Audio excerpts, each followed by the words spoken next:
To abin da yake faruwa kana ji na akwai wani mazaje ne mun dan yi tafiya da shi na dan ja su mu je irin harka dai tunda yanzu lokaci ne na siyasa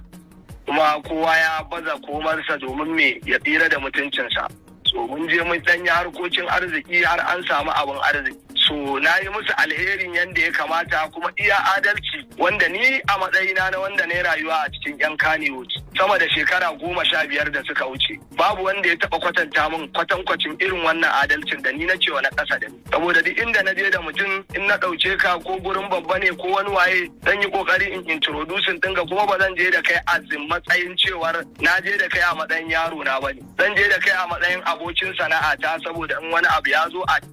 tare a rufa juna asiri da alherin da ya samu kuma Allah ya ba da sa'a a kai. So mun yi wannan da wani gaye ana kiransa mazaje dan Kaduna ne. So gayen ya san mu'amala na da sarkin waka abu ne mai ƙarfi wanda muna da mutunci da juna. To ka san tsakanin dan adam da dan adam misali ka san ni zan iya zuwa in yi magana ka a wani waje kai ma za ka iya zuwa a wani wajen kaitawa ban sani ba Allah musa wuru. So mun yi faɗa yaron an ba da kuɗi ne da za mu yi aiki na wani ɗan siyasa. So sai ya zo ya nuna zalamarsa saboda ba mu yi aikin ba ni a ƙa'ida duk wanda ya bani aiki. Nakan ba kafin in fara cin kuɗin nakan yi budget ga nawa ne aikin zai kosin nawa za mu kashe. Duk da mun je da su wani gari ba ma gari na ba na Kano kenan mun samo abin alheri ban musu ƙauro ba na raba musu kusan na ba su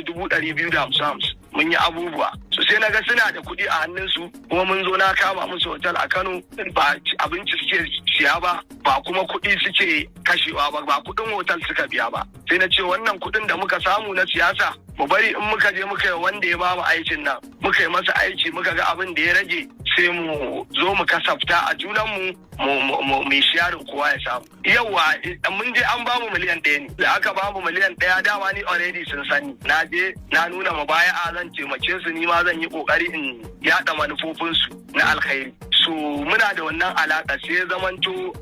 na cewa shi wannan din ba za mu taɓa kuɗi ba saboda ka san irin waɗannan abubuwan ka fito daga gidan babba ma akwai waɗanda su ma za ka ɗan kasafta ka ɗan san musu mun riga din mun saba da irin waɗannan na cire a gurin na ɗan sassan wa waɗanda zan san wa na ce raguwar mu saka a account tunda muna da wasu kuɗin a aljihun mu in mun zo mun yi aiki sai mu a'a shi sai dai a fasa kuɗin kowa a bashi rabansa sai na ce to hana ni mun taɓa harka da kai ka zo na cinye maka kuɗi ko mun je da kai wajen wani misali an bada na taɓa ɗaukan su ma muka je aiki wani gari aka zo bayan mun dawo daga aikin wanda muka je ce ya gaji ba zai ga kowa ba saboda haka ba zai iya bamu wani abu na matsa lalle su din da na kira domin su zo su samu ko ni ba zai sallame ni ba da Allah su ya sallame su kuma cikin ikon Allah na matsa masa saboda yana ganin mutunci na sai da ya muci taranzuwa sai na ce to ai babu rashin yadda tsakanina da kai bai kamata kai haka to muna fama hira da shi ne a cikin hotel ni da shi ne a ɗakin sai na ce na san kana tafiya da Naziru sarkin waka misali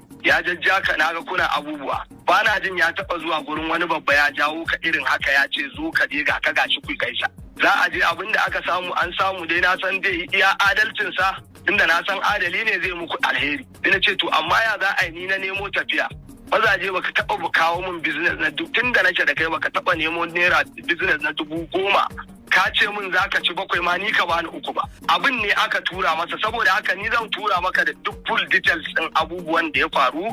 a WhatsApp duka ina da recording din da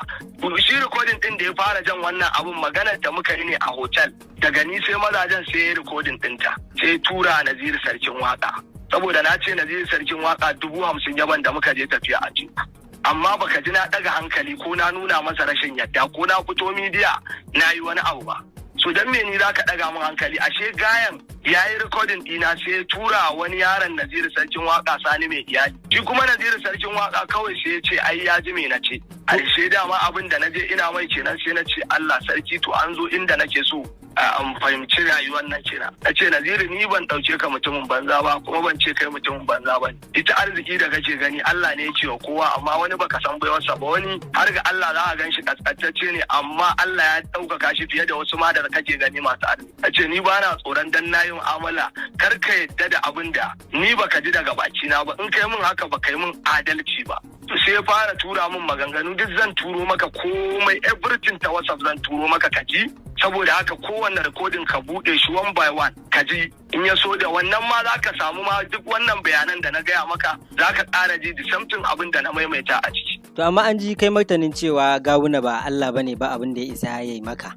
Wannan ka san me na ɗauke shi fushin zuciya ne, raina ne ya ɓaci a lokacin, saboda ina ganin a shi Nazirin ne mun magana ya ce ya za a yi kun je kun karɓi kuɗi a gurin Gawuna misali, in yanzu sai na ce masa kaga ni fa na yi siyasa ma ta aƙida shekara 10 har na fita daga Kwankwasiya ba wanda ya taɓa ban naira miliyan 1.